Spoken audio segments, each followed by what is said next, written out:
Terima kasih sudah klik video ini, tapi jangan lupa guys, klik tombol subscribe, karena subscribe itu gratis. Dengan subscribe kamu support channel ini terus untuk upload video setiap hari. Thank you. The hydraulic system is the driving force for cranes and other heavy machinery. An integrate system composed of various interconnecting devices driven by hydraulic pressure. In this section, we will explain how each device interconnects with one another when operating the winch.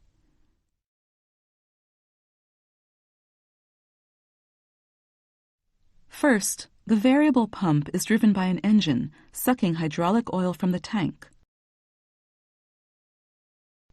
The oil is then sent to the multiple control valve.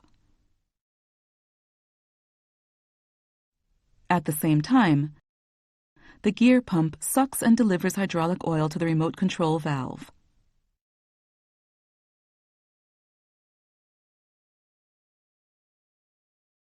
The remote control valve is connected to the levers in the operating room, where the operator selects which outlet port to send the oil. Hydraulic oil from the remote control valve's outlet port is sent to a connecting pilot port of the multiple control valve, which then moves the spool.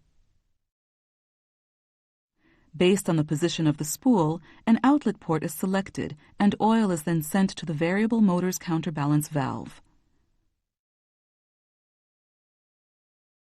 Hydraulic oil passes through the counterbalance valve and heads towards the variable motor, where its pressure then rotates the motor.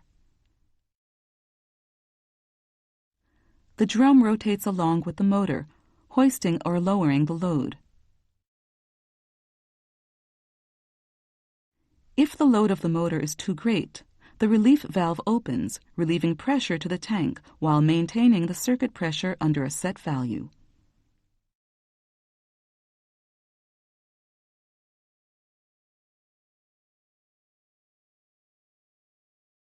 The variable plunger pump is the driving force for the motor and other actuators, which highly pressurizes and delivers hydraulic oil from the tank.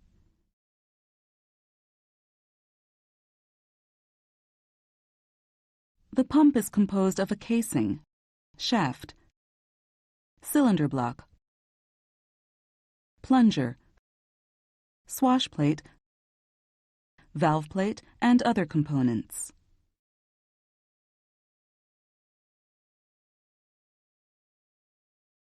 As the shaft rotates, the plunger strokes along the swash plate, sucking and delivering hydraulic oil.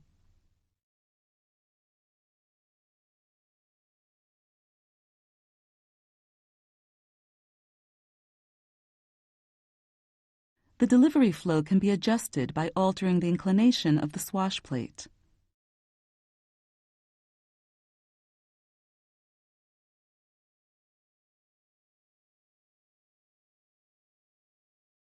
The delivery flow is controlled by the regulator.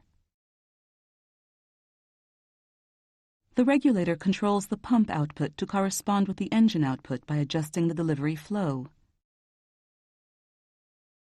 Next, we will explain how the regulator decreases the flow rate.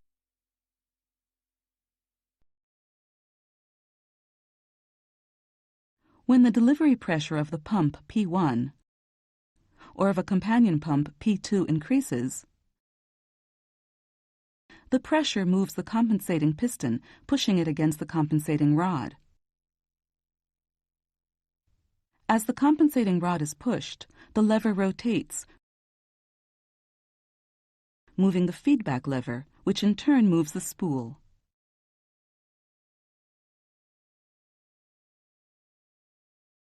Also, the delivery pressure of P1 passes through the spool and pushes against the larger side of the servo piston. As the servo piston moves, the inclination of the swash plate decreases, reducing the delivery flow.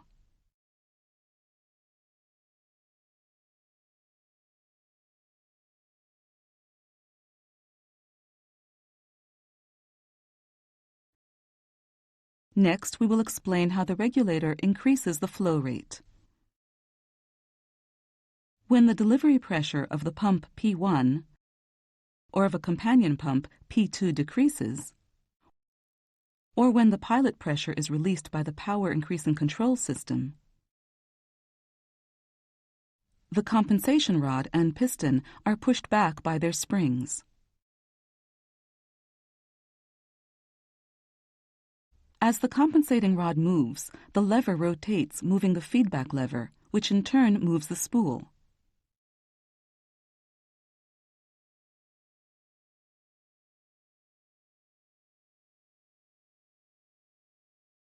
As a result, the pressure within the larger side of the servo piston is released through the tank port, which then moves the servo piston.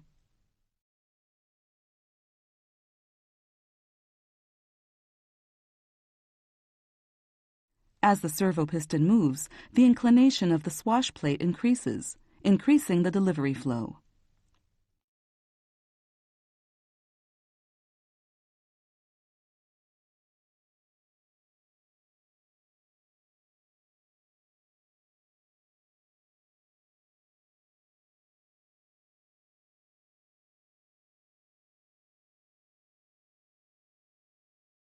The gear pump highly pressurizes and delivers hydraulic oil from the tank, providing pilot pressure for remote control valves.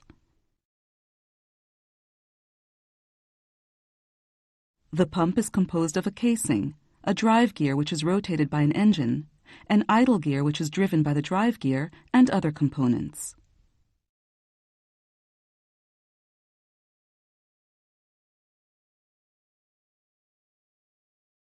While the gears rotate within the casing, a vacuum is created at the pump inlet, where the gear teeth separate, forcing hydraulic oil into the inlet from the tank. The gears rotate, pushing the hydraulic oil to the outlet to be delivered.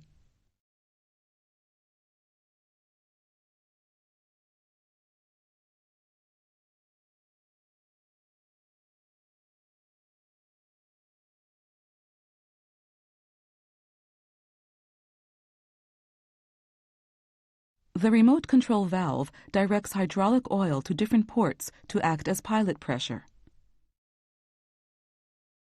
The valve is composed of a casing,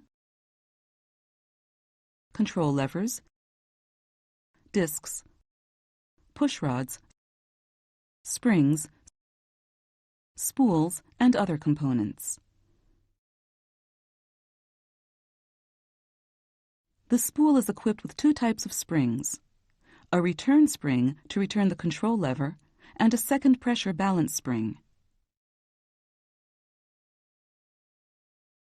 When the lever is operated, the push rod is pushed down, moving the spool.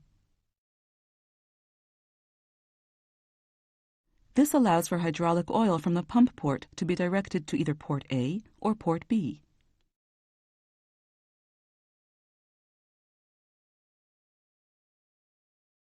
Both ports are connected to the pilot ports of the multiple control valve. As hydraulic oil enters the pilot port, it pushes against and moves the multiple control valve's spool. This gradually creates a second pressure. This second pressure is transmitted to the remote control valve's spool and pushes up against the balance spring. This causes the port to close, stopping the flow of hydraulic oil, and prevents the multiple control valve's spool from moving.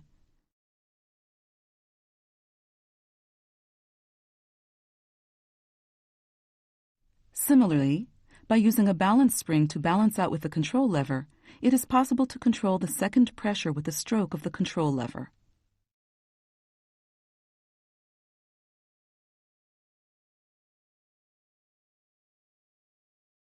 As a result, allowing the operator to move the multiple control valve's spool freely.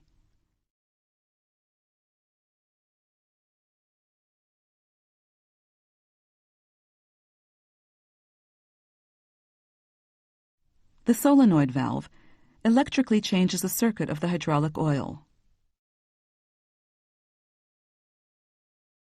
The valve is composed of a valve body, spool, solenoid, and other components.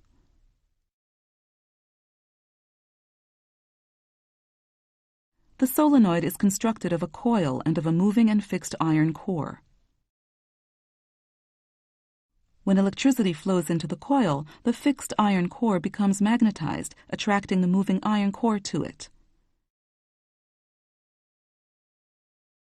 When the electricity flow is turned off, the spring pushes back the moving iron core.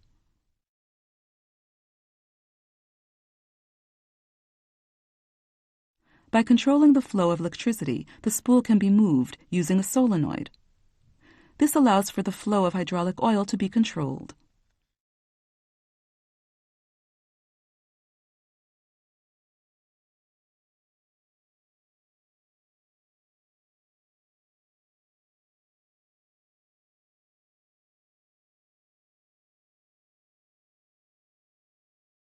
The multiple control valve redirects the highly pressurized hydraulic oil from the variable pump, using the pilot pressure received from the remote control valve.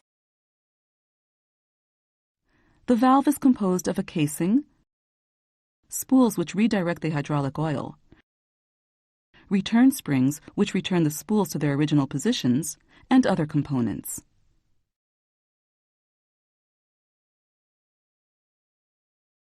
The passages for the hydraulic oil are branched off as so.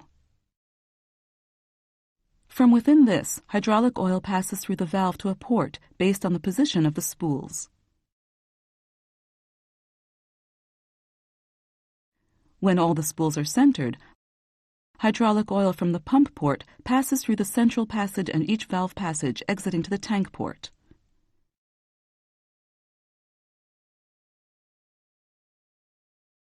The pilot port of the multiple control valve receives hydraulic oil from the remote control valve. Pilot pressure from the remote control valve moves the spool and redirects the hydraulic oil from the pump port to either port A or port B.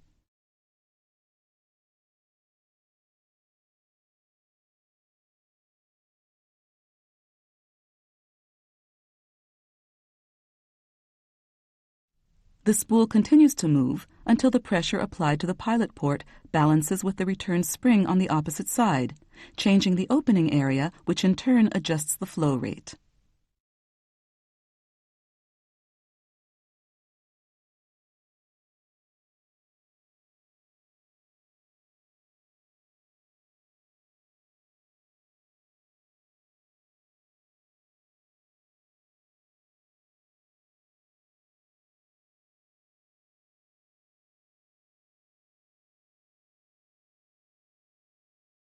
The relief valve is a safety valve, which releases pressure to the tank when pressure within a hydraulic circuit exceeds the set pressure. The valve is composed of a valve body, pilot valve, poppet valve, and other components. Normally, the poppet and pilot valve remain closed, preventing flow through the valve. When the set pressure is exceeded, the pilot valve is pushed open by the pressure, connecting the circuit with the tank port, allowing for hydraulic oil to flow through.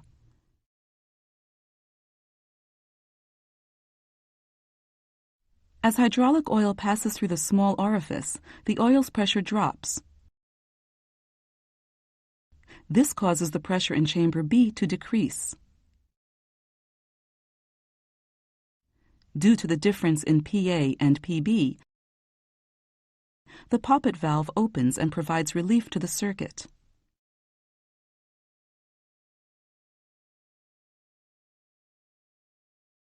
As pressure decreases due to relief, the pilot valve's spring forces the pilot valve to close, and the pressure in both chamber A and B become equal.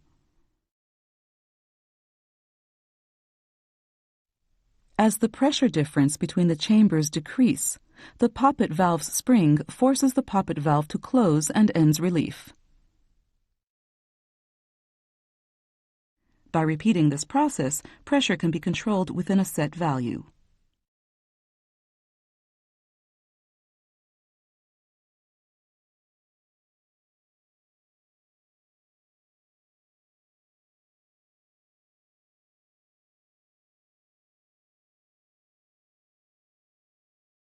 The counterbalance valve acts as a braking valve for the hydraulic motor when lowering loads or moving downhill.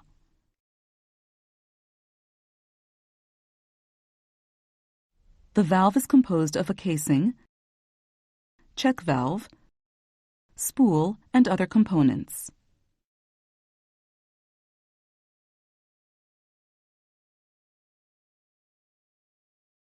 When a load is being lifted, hydraulic oil from the pump passes through port A, pushes open the poppet on the check valve, exits through port D towards the motor, and rotates the motor. The returning oil from the motor then passes through port C and B and returns to the tank. When a load is suspended, the circuit from the motor to the counterbalance valve is closed by the spool. This causes internal pressure to accumulate due to the weight of the suspended load, which holds the load in place.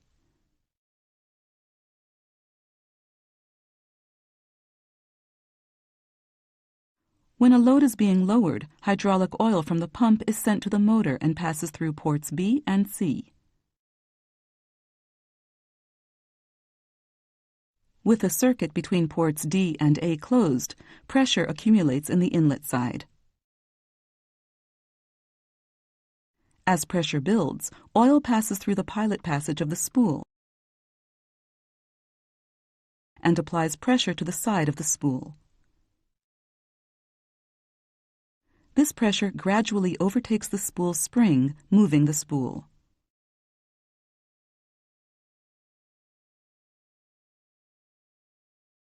As the spool moves, the circuit between port D and A opens. This allows the motor to rotate, lowering the load.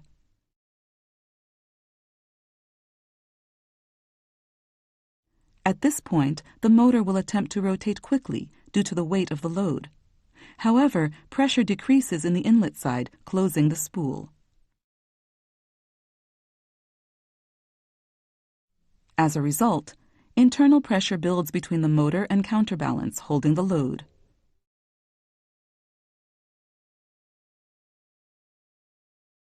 By repeating this process, the load can be lowered smoothly.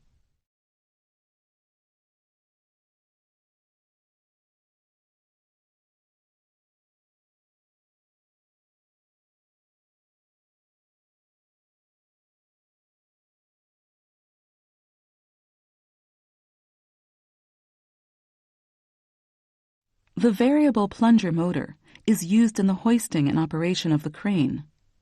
Its rotational force is controlled by the hydraulic oil pressure, delivered from the variable plunger pump. The variable plunger motor is composed of a casing, shaft, cylinder block,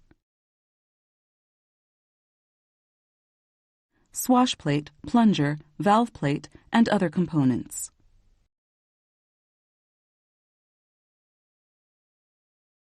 In general, when a force is applied from above on an inclined surface, a lateral force is created, sliding the object downward.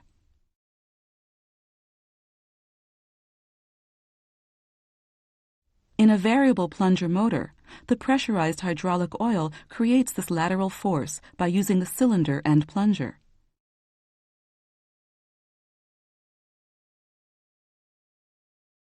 When cylinders are placed in a circular pattern around a shaft, a continuous downward lateral force is created.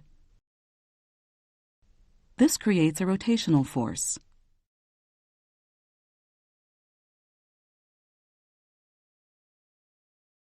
By adjusting the inclination of the swash plate, the rotational speed and torque can be adjusted.